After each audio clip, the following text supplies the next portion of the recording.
Hello everyone, it's Jessica. I'm back with another layout for the Bramble Fox design team. Today I'm using the January Fox Box Plus, and I'm using this beautiful paper snips today along with some of the acrylics.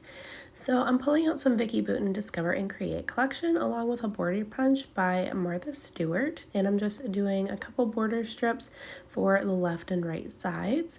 So this one actually inspired my whole entire layout. So I absolutely loved how this one came together so quickly based on me pulling out this border punch.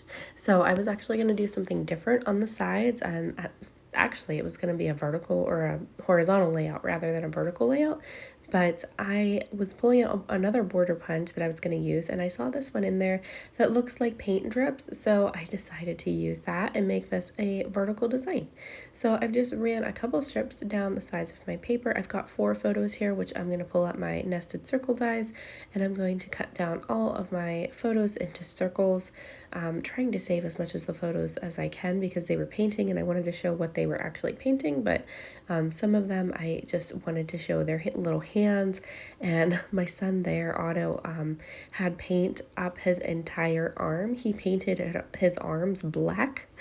So yeah, I guess they didn't understand to stay on the paper that day, but you know what, that's okay because they were having a blast and they were actually being pretty clean about it as far as not getting it anywhere else besides their bodies and their papers or their projects. So it was actually working out pretty well. But if you know me, you know that I don't normally allow my kids to paint inside the house. So this was a big deal for them and they were super excited.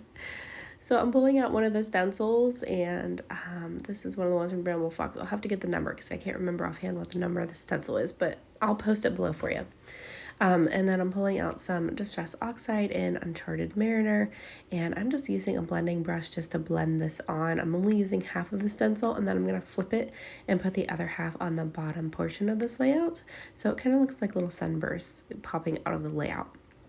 I've got some Vicki Boutin supplies here that I've layered from the Discover and Create collection. And here I'm just placing that stencil back down on the bottom, and I am just holding that down with my hand on one side and then some pixie tape by Thermoweb on the other side. So there's my stenciling. That part's all done. I'm just layering all of these beautiful embellishments from this Discover and Create collection along with my photos, just staggering my photos down the page. And then I'm going to pull in some acrylics. I'll pull in some stars on this one just from my my bin here of stars. And then I've used that beautiful Create one on the center focus point of my layout. That's going to be my title piece. Then I'm just pulling up my fringe scissors to create another little border strip to pop in behind this ruler. I really thought it needed just another little layer in behind there. So I went ahead and cut a little border piece out of some fringe scissors and just put that in behind there. I'm going to go ahead and start sticking everything down. I think this is pretty much the placement of where I want everything. I just need to add a little bit more to it to make it feel like mine. So I have a few embellishments here yet that I'm playing around with. I've got this little acrylic from the Fox box that I wasn't quite sure where I wanted it to go, and then I did settle on the bottom there because I really liked it. I think it says all the little things or the little things. I think it says the little things. I can't see it because it's really, really small on my screen whenever I edit, but I think that's what it says. I'm going to go ahead and do a little bit of fussy cutting. I'm going to cut a couple of these stars out from these paper snips from the Fox Box Plus. And I am just cutting these ones out with my scissors, but the other ones I used on my previous layout from this month, and I did use the coordinating die to cut out the rest of them from the shop. So I'll link that die below unless you want to grab that because it is super, super handy whenever it comes to the paper snips because you can cut that whole bottom piece in one shot with that die and it just makes it so quick. So I'm just staggering a couple of these paper snips in along with all my other embellishments here. I really like some of these wordy bits. I'm going to place those on as well.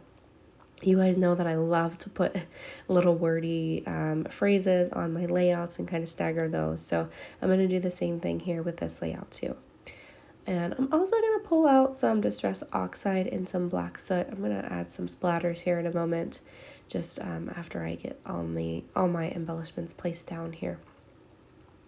So I'm just starting to stick everything down. I like to use my ATG gun. That's usually my go-to adhesive. It's pretty fast and it's easy for me to reload.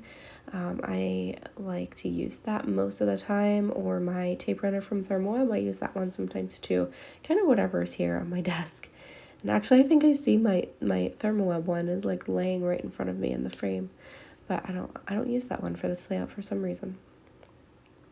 So I love this really big flower. Usually I have trouble using Vicki's embellishments because they're so large, but I feel like these ones are a little bit scaled down from what they normally are, so I'm finding it a lot easier to use them on this layout. So I'm just placing everything down and seeing where I want everything to go. My photos, as you saw, I have my dates on the back of my photos because that's how I store my photos that I need to scrap. I store them inside my photo albums by date order. I do have a video that mentions how I do that, along with a flip through of one of my albums, so I can link that below if you're interested in watching that and how I store my photos that need to be scrapped. There's my black splatters that I added on just with some black soot distress oxide. Then I'm going to go ahead and stick down my little wordy bits, and then I'll start adding my acrylics. I like to use Nuvo Deluxe adhesive for gluing down all of my acrylic pieces because it does dry clear in behind it, and I have books from quite a while ago that I've used that glue and it seems to hold up really well over time. So that's my preferred glue for the acrylics. And usually any little pieces, like little embellishments, I think I use it on those stars. And then sometimes I use it on other embellishments too, just to stick everything down. But otherwise, if it's a bigger embellishment, I usually just use my tape runner because it's quick. But I'm just finishing up, just sticking everything down to this layout, and I'm going to grab some acrylic stars just to place on this layout as well. Make sure you peel the backings off of your acrylic pieces. That way they will stick well to your layout because they don't really like to stick if you don't peel that backing off. So make sure you remember to peel that off. So here's my beautiful little create piece. I think this is probably one of my absolute favorite pieces from Bramble Fox that I've ever had. I really, really love that little paint roller that says create. I just think that's so clever and it's just beautiful. I love the color. That's like one of my favorite colors, so I just love that. So here's some little stars. You can grab these in the box of stars from the shop. I'm just going to scatter a few of them on my layout, nothing too crazy. I'm just adding a couple just for like little pops of color basically. The sides are so colorful. I tried to bring in as much color to the middle as I possibly could. So here I'm just pulling out a stamp set from the shop as well. This is just some paint splatters. I'm just going to add a few of them to my layout, just using some black archival ink. I wanted them to be super crisp. That's why I didn't use Distress Oxide.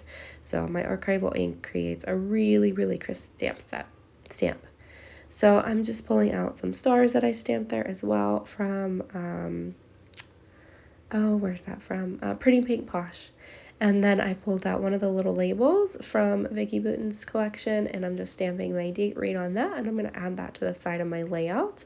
And then I'm just going to pull out my sewing machine, and I'm going to do some machine stitching down both of these sides. So I'm just seeing what else I can add. I'm just going to add a few buttons yet, and then I think that's the last thing I add here. So just sticking those down with my Nuvo glue pretty quick here. And then sticking down all these little stars. And then I'll pull out that sewing machine. I like to use my brother's sewing machine. It's nothing crazy. I use it for paper and for fabric, but I do swap out my needle whenever I'm sewing on paper because it will dull your needle down. So I just use my brother's sewing machine and I just do my machine stitching, and it works great for me. Here's my little Pretty Pink Posh stamp set that I mentioned earlier that I'm just using some little stars. I'm just going to stamp that with my black archival ink as well. And I'm just going to stagger those across my layout here, just in a few little places, just to enhance. I don't want to add too much more because I have so much on here already, and I want that focus to be on my photos. So here's my stitching and here's the finished layout. I hope you guys enjoyed watching this video. I'll link everything below so you can grab it from the shop if you're interested. And thank you guys for being here. Thanks for watching, and I hope you have a great day. Bye-bye.